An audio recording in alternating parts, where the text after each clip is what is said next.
this is not your first time in the parliament, this is the second time.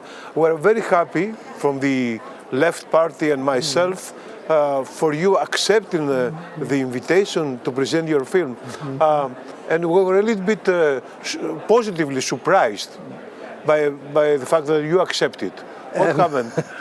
Well, I don't know. I mean, it seemed an important thing to do, really, because you make a film in order to communicate, and this is a place to communicate or to try to. So if you're able to accept it, seemed a good thing to come.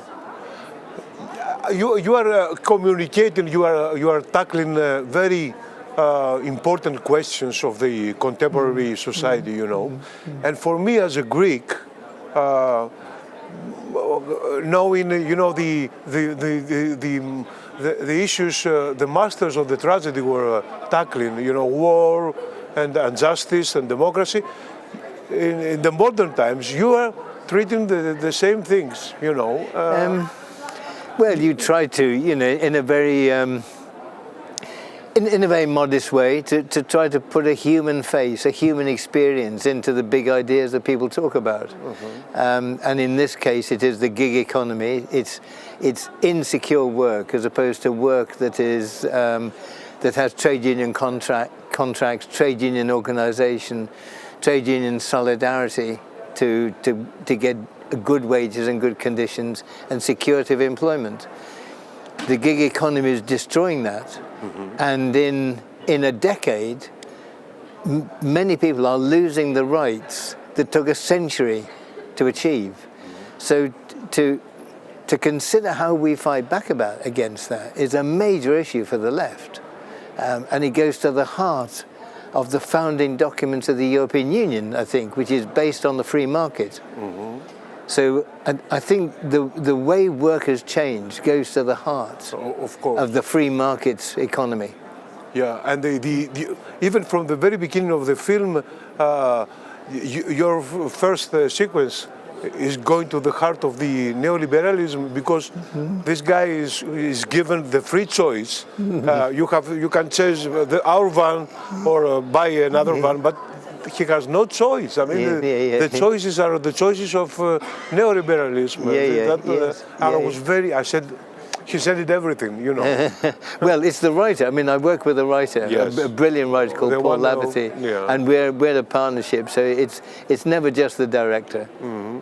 But I'm glad you spotted that. I mean, I'm glad you agree. Oh yes, absolutely. This is I will use it in in the speeches and everything, because this is the meaning. You know, you have the choice. You have no choice at all. You have no choice. No, you are damned. Yes.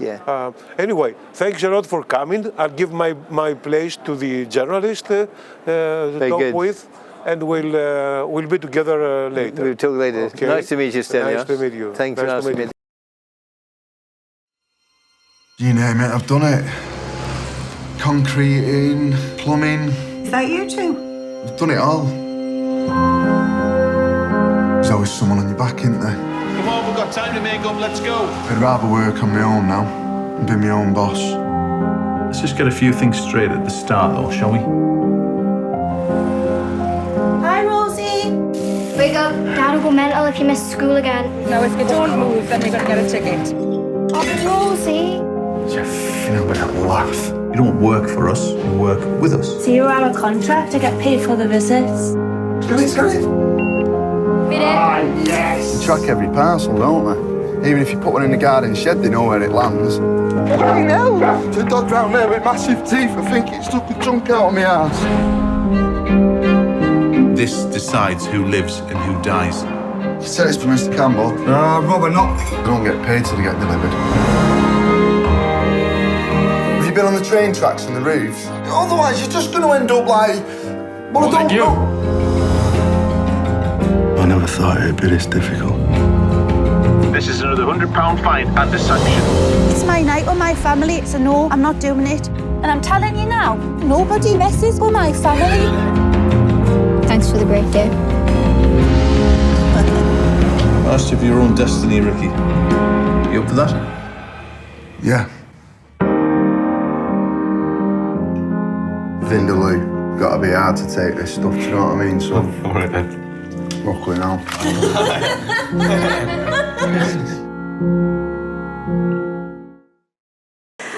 Thank you for this interview, Mr. Loach. So it's a pleasure.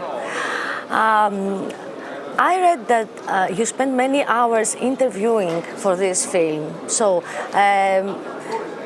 how did you do the research for this film? And was it easy for the workers to talk to you? Well, I work with a writer, Paul Laverty, and Paul did most of the research. I mean, we're a team, you know.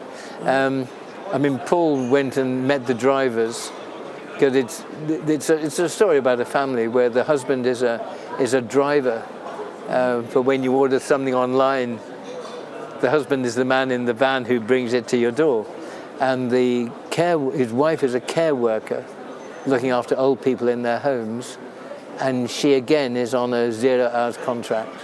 So it's two jobs within the gig economy, and Paul did the primary research, and he went and spoke to drivers.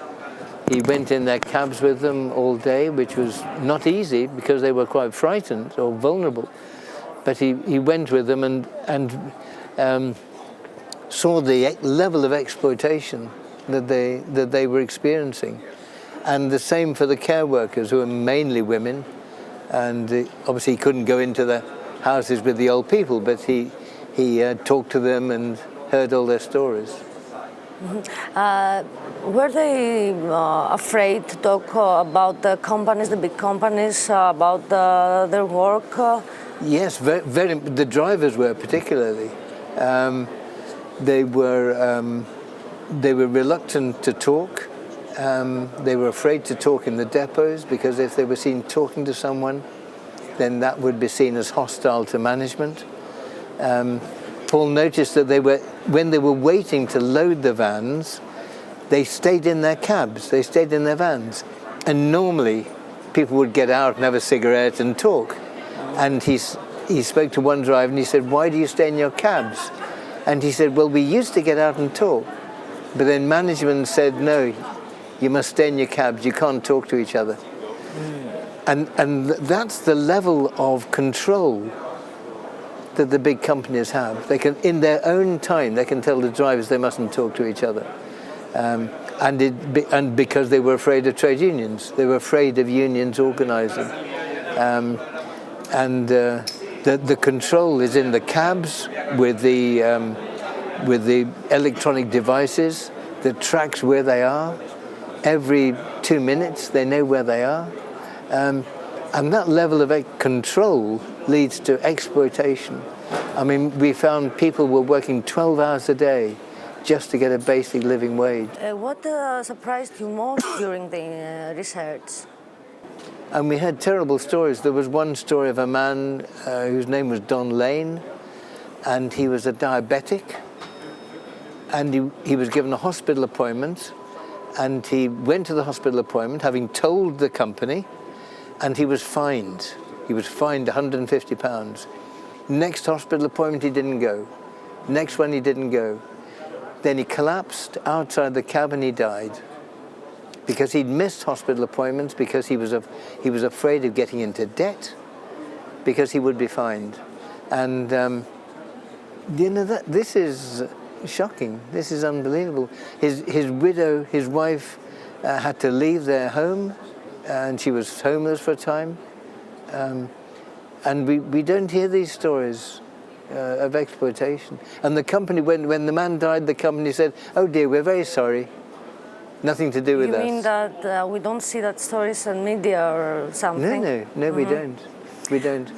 It's very obvious in your film that the poor people, like your heroes, like Ricky and Abby and their families, they pay the price of austerity, which was not their blame. But we see that people all over the world, they're voting for the parties that are responsible for the social disaster. Why? Well, it's a good question.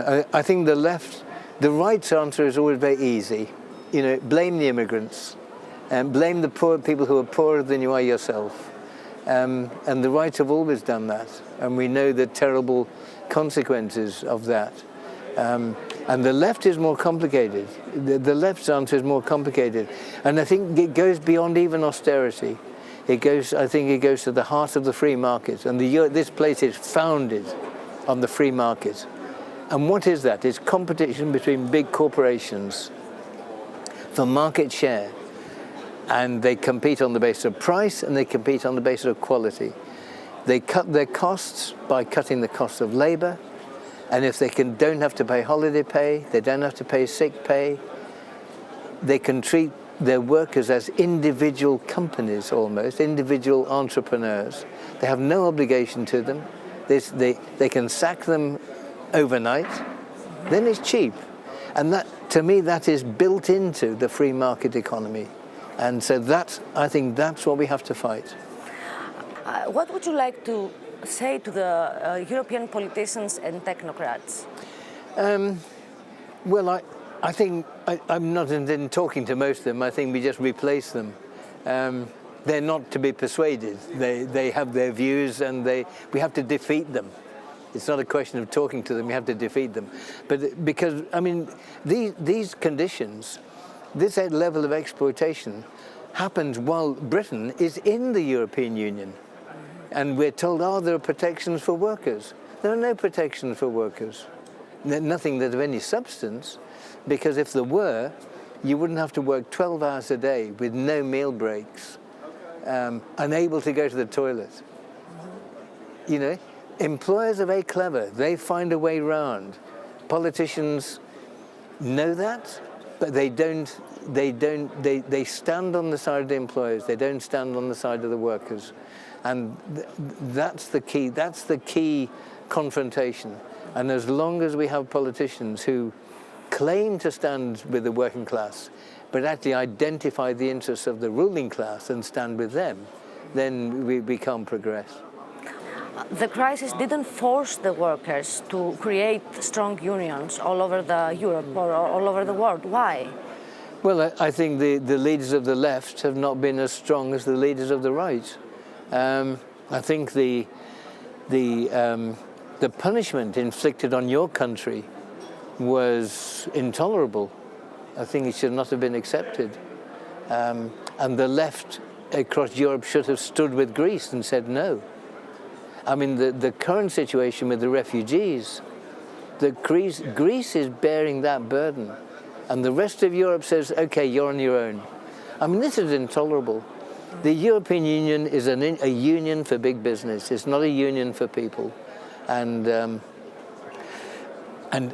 problem is that is as you say, is harnessing the strength of the working class to the politics of the left. And the one problem we have, and certainly we have in Britain, is that the means of communication are owned and controlled by the right. I mean, 80%, 90% of our press is not only the right, but the far right. The BBC, the television and the broadcasters follow the agenda of the right-wing press. So the control of consciousness, the manipulation of consciousness is like it was in the Middle Ages when the church told you what to think. Now it's not the church, it's the press and the television. So what's the answer for this? I think we have to identify the points of struggle and support them. We have to support those who are on strike in France. We have to support the people in your country when they said, no, we don't accept this deal. We should have supported them there. And I think wherever people are prepared to fight, you have to stand with them. You have to articulate the problem. You have to trace the problem to its root. And organize around that. Organize what people need, around what people need. There are filmmakers who get younger as they grow older. You are one of them. So what's your next plan, Mr. Loach? Well, I don't know. I wish you could grow younger, but I don't know. We'll see. If I can get around the course again, I will. I mean, the writer I work with, Paul Laverty, is a fantastic writer, wonderful writer. And I mean, he's full of ideas, and the producer I work with, Rebecca O'Brien, we're a team really, a team of three, and I'm just 1/3 of it. But it would be good to work again, but I don't know, fingers crossed. So you haven't thought about your next idea? Well, we're always thinking, but it's growing up? Thinking and doing is a big difference. Okay, thank you very much for this interview again. Okay, thank you. We will go to watch again your great film now here in European Parliament. Thanks a lot. Okay, thank you. Thanks very much.